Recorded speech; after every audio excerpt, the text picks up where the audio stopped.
Olá, amados! Continuando a leitura do livro From Babylon to Timbuktu, Predizer de Moisés. Um dos reis da 18º ou 19ª dinastia foi informado por seu astrólogo ou escriba sagrado de que uma criança nasceria na nação hebraica.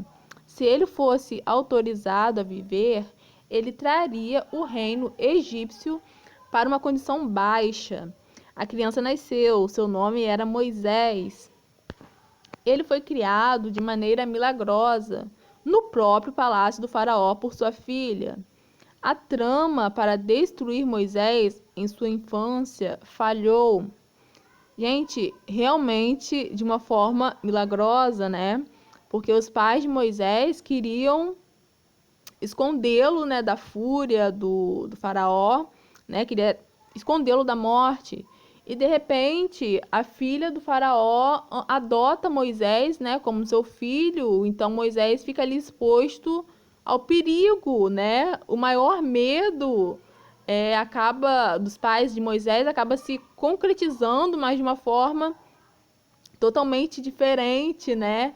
Então assim, a gente vê realmente pela forma como que Deus age, né, gente? É muito, assim, essa história de Moisés, o nascimento de Moisés, é muito, assim, muito milagrosa, é muito espantosa pra gente ver como que Deus faz as coisas, né? O maior medo deles tinha se concretizado, mas de uma forma totalmente diferente para o benefício de Moisés, né? E ele viveu melhor do que todos os outros ali dos seus contemporâneos, né? Morou no palácio do faraó, foi adotado, né? Então, para vocês verem como Deus age, né? É impressionante. A filha de Faraó adotou Moisés como seu filho. Ela veio a seu pai e disse: Eu criei uma criança que é de uma forma divina e de uma mente generosa. E como eu o recebi da generosidade do rio, de uma maneira maravilhosa, eu pensei que era bom o adotar, né, por meu filho e pelo herdeiro do seu reino.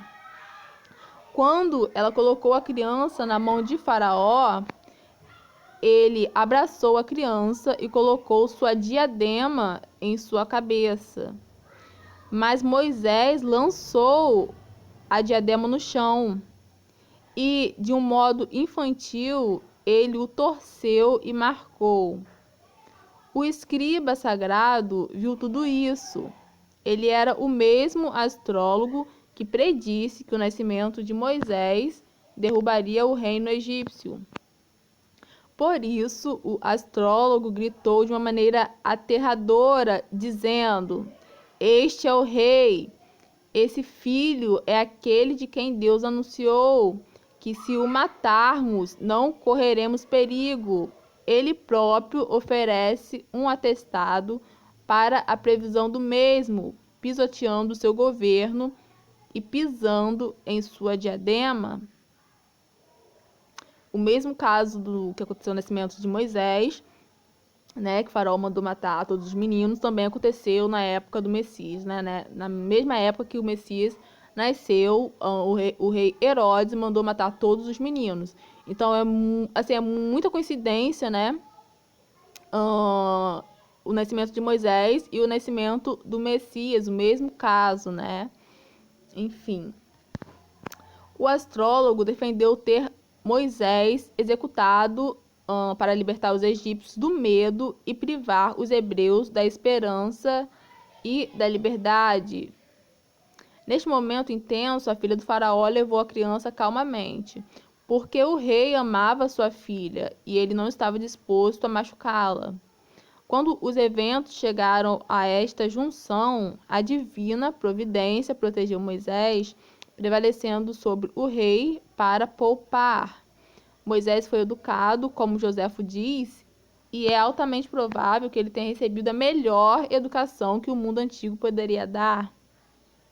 Devemos lembrar que o Egito possuía instituições de ensino superior e que o palácio e o templo de Faraó eram o principal centro da classe educada. Moisés foi apenas um líder religioso ignorante. Está bastante errado. Ou seja, né, aqui quis dizer que Moisés não era apenas um líder religioso ignorante, né? Ele tinha muito conhecimento, ele foi educado na melhor educação naquele tempo, né, que podia ter. Moisés conheceu as ciências políticas, sociais e naturais do Egito. Ele aprendeu o sistema religioso, o sistema político, a matemática, a geometria, a biologia, a química, a anatomia, as línguas estrangeiras, o direito, a engenharia e as táticas militares. Joséfo escreve o seguinte: Moisés chegou na idade da maturidade e ele mostrou suas virtudes e habilidades para os egípcios. Os egípcios interpretaram as ações de Moisés como seu destino iminente e a elevação dos hebreus. Durante o curso da história egípcia, houve muitas guerras com o reino cuxita, né, da Etiópia. Às vezes, esta região é conhecida como Núbia. Quando Moisés atingiu a idade de maturidade, os etíopes estavam fazendo incursões no território egípcio. Os egípcios estavam em estado de amarga destruição por causa desses ataques predatórios. Joséfo disse que penetraram até a cidade de Mênfis, perto do delta do Nilo.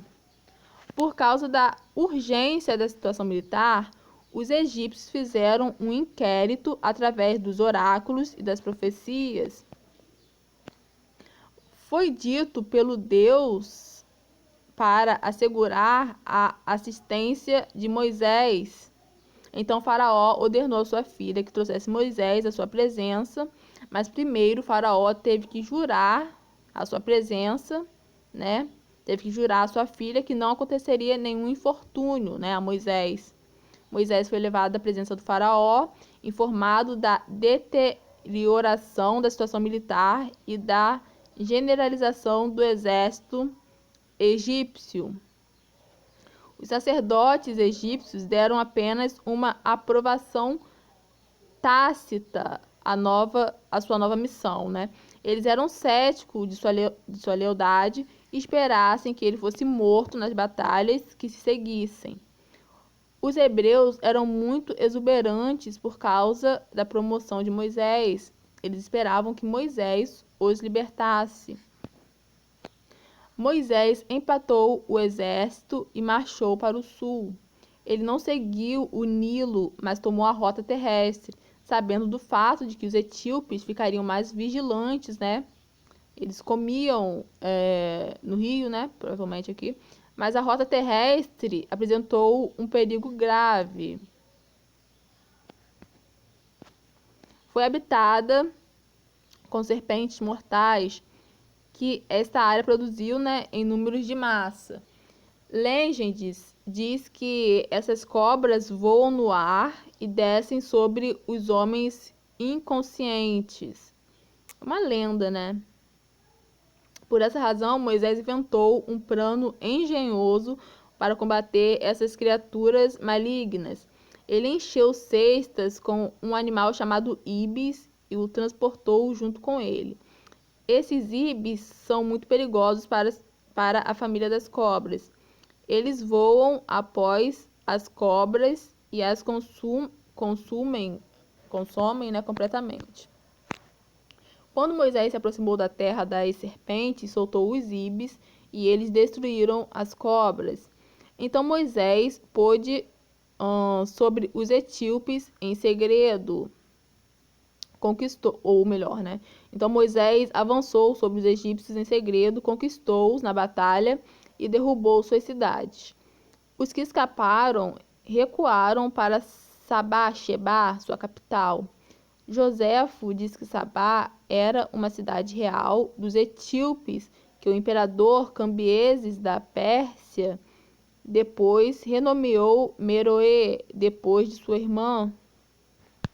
A capital da Etiópia costumava estar localizada em Napata, no quarto caterato. Mais tarde foi movido para Meroê. Moisés encontrou a cidade de Meroê bem fortificada. Estava cercada por um muro alto e havia um rio ao redor da parede que fazia parecer uma ilha. A cidade foi construída tão fortemente que, quando a água ao rio se tornou violenta, não podia mover as bases da cidade. Era uma cidade cercada, né, por muros. A cidade de Meroê era extremamente difícil de subjugar e o exército estava inativo. Então a filha do rei etíope viu a Moisés enquanto ele conduzia o exército perto do muro, lutando com uma grande galanteria. Ela finalmente arranjou um tratado de paz com Moisés, concordando em render a cidade se ele se casasse com ela. Moisés consumou o casamento e partiu com sua esposa para o Egito. Moisés voltou para a capital do Egito durante o reinado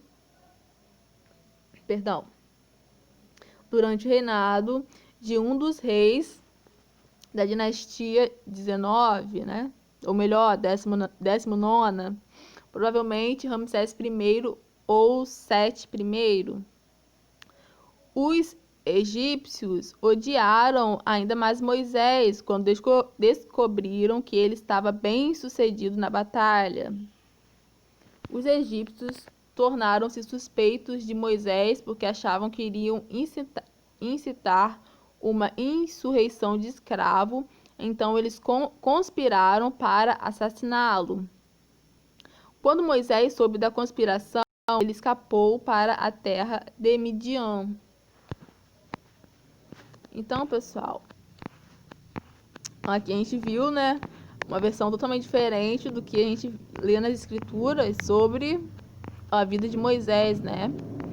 Tem algumas versões, né, em relação a Moisés. Tem versões que falam que Moisés era um homem mais tranquilo, mais calmo. Aqui já tem uma visão de Moisés já mais um homem mais forte, um homem mais, né, corajoso e tal. Mas nos dois casos ele foi bem corajoso, né? Mas assim, de uma personalidade mais retraída para uma personalidade mais descontraída, né? Então tem várias versões aí. Essa aqui foi de acordo com a história, é uma versão, né? Enfim, espero que vocês tenham gostado dessa leitura de hoje. E na próxima leitura vamos continuar lendo sobre Ramsés II, né? Então é isso, pessoal, e até a próxima.